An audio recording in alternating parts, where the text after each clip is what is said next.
What's up, everybody? 2 fights have been added to UFC 300 as announced by Dana White. And the first one, an absolute banger in the featherweight division, Diego Lopes taking on Sodiq Yusuff. And the second one, coming out of left field, Kayla Harrison signing with the UFC to take on Holly Holm at bantamweight. That's the key. We're going to get to that as we go here in the video. But let me first start with Diego Lopes versus Sodiq Yusuff. Guys, I mean, if you're a UFC fan, this is an outstanding, crazy matchup, right? I mean, I know that a lot of people were hoping to see Diego Lopes on that UFC Mexico card with Ortega and Rodriguez. We were hoping to see him on that fight night, but here we go. UFC 300, historic card.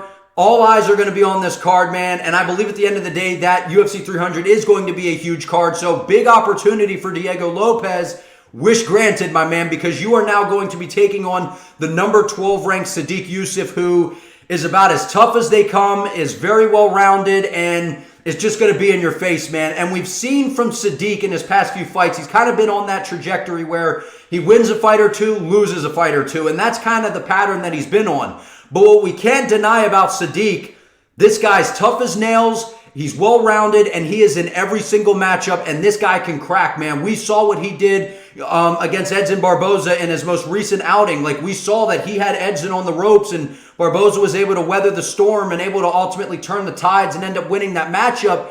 But at the end of the day, he's the perfect opponent for Diego Lopes because Diego Lopes right now is an absolute wrecking ball. He's on a 2-fight win streak. The hype is real. You know, a couple fights ago, he suffered that loss at the hands of Mobsar, and that was by decision. How's that aging right now, right? I mean, Mobsar's inside the top 5, is a guy who people are talking about as the possible next champion.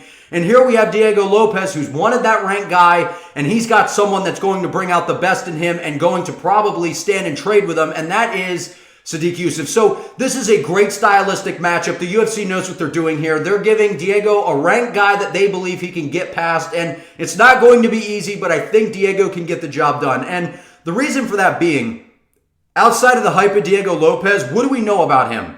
This guy ran through Gavin Tucker, ran through Pat Sabatini, and he has a diverse arsenal of attacks that he likes to use, right? First of all, number 1, he's big for the weight class.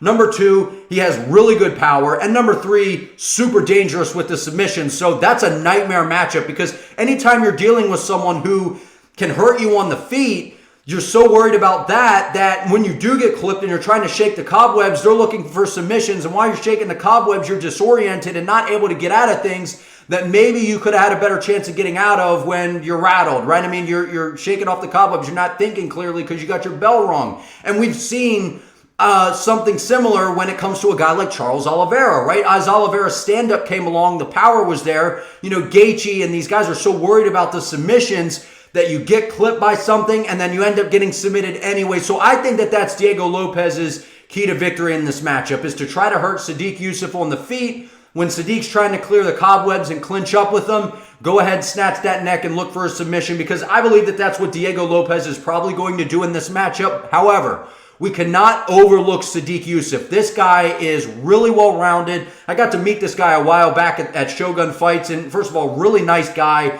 and a really good fighter. And Sadiq has really good power in his hands. He switches the stances. He's got all the tools that you need to be a well-rounded fighter. I just think that Diego Lopes is a really tough matchup for anybody right now in the featherweight division. I feel like we can all agree on that. Not an easy fight, but I do think that Diego Lopes is able to get through Sodiq Yusuff. And guys, this is a big opportunity for Diego because getting that ranking next to his name, you know, Yusuff's ranked 12, so that puts him inside the top 15. He'd probably fight inside the top 10 next. And he realistically, with a win here, Diego Lopes might be 2 fights away from a title shot, right? Get 2 more wins, stack those things up, and he's right in contention, because what we've seen at the top of the featherweight division is a lot of the same names kind of that have already fought Volk, but a lot of that's going to depend on UFC 298. If Ilia Topuria is able to beat Volkanovski, well, that changes things a bit. But if Volkanovski does defend his title, that also plays a factor. So really interesting matchup. Glad that this was added to UFC 300 because this is going to be on the prelims. This is a banger matchup. I believe we see some sort of finish. Great fight. Now, moving on to the second one. Holly Holm versus Kayla Harrison. All I got to say to Holly Holm, bring your wrestling shoes. Full-blown wrestling camp, because Kayla Harrison, the 2-time Olympic gold medalist, the MMA credentials that we've seen from her, she's 16-1. The only loss, 2 fights ago against Larissa Pacheco, which was by decision.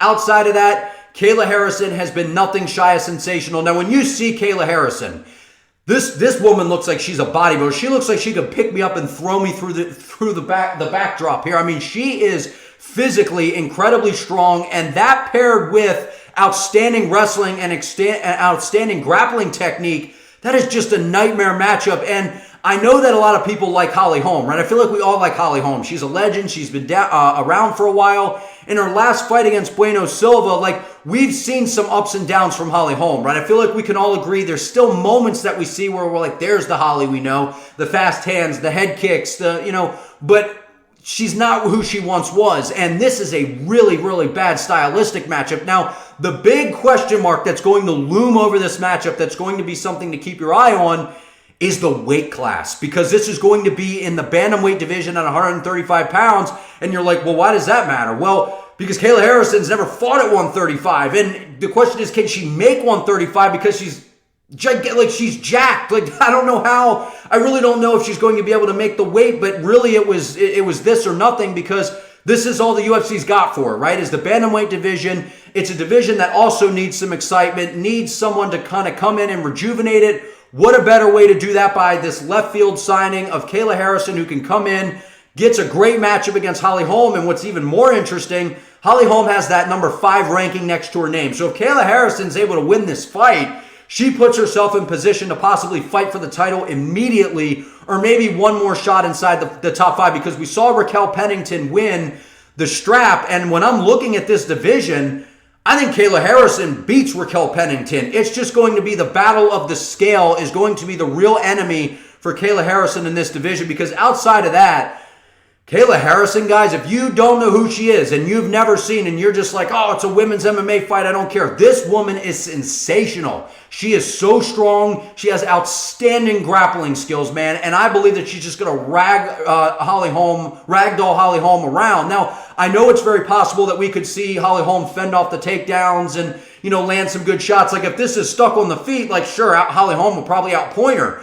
But with everything that I've mentioned, with as good of a grappler as Kayla Harrison is, as strong as she is, she also has good power, right? Being that physically strong, like, you have power to work with. And we've seen strikers that go up against these grapplers that get so worried about the takedowns that you get clipped with something hard. Like, we saw what Kamaru Usman did to Jorge Masvidal in the rematch. We saw that right hand. And then we saw what Khabib was able to do to McGregor. So when you're the striker and you're on edge against a physically strong grappler, it's possible you get caught by something you normally wouldn't get caught with, because you're so aware of the takedown threat. And I just think that this is a really, really bad matchup for Holly Holm. But obviously, it gets Holly Holm on UFC 300. On my UFC 300 build-a-card, I was hoping we were going to see her versus Miesha Tate 2. And the reason for that being, it was a winnable fight for Miesha, a winnable fight for Holly, considering they're both older. It was kind of a historic type of matchup. But here we go. UFC saying, here you go, Holly. We're going to give you the biggest name in women's MMA outside of the UFC, who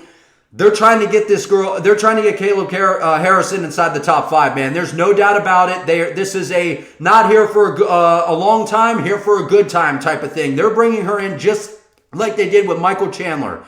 Sign a big name outside of the UFC, bring him in, throw him right to the top of the heap. And we've seen what Michael Chandler did. So he kind of laid out a little bit of a blueprint that I think the UFC feels confident using, giving Kayla Harrison a perfect matchup for her opening fight in the UFC. And guess what? It's on UFC 300. A lot of eyeballs are going to be on this event, which I think it's going to be one of the biggest that the UFC has ever done. I still stand by that. And everyone's going to complain about a women's fight being added to the card. Like, guys, this was going to happen. I've been saying this for months. Like, we saw, first of all, Zhang Weili versus Yan Xiaonan is an outstanding fight. I knew that they were going to add a women's title fight on there, and I figured Holly Holm was going to be on this card. I thought it was going to be against Miesha Tate. But this is even crazier, because Kayla Harrison, if you've been following MMA, this is one of the biggest names, if not the biggest, in women's MMA outside of the UFC. So with her credentials, her capabilities, very interesting, very interesting. But I want to hear what you all think. Like this video, comment your opinion down below on these matchups. How do you see these fights playing out? Are you excited about them?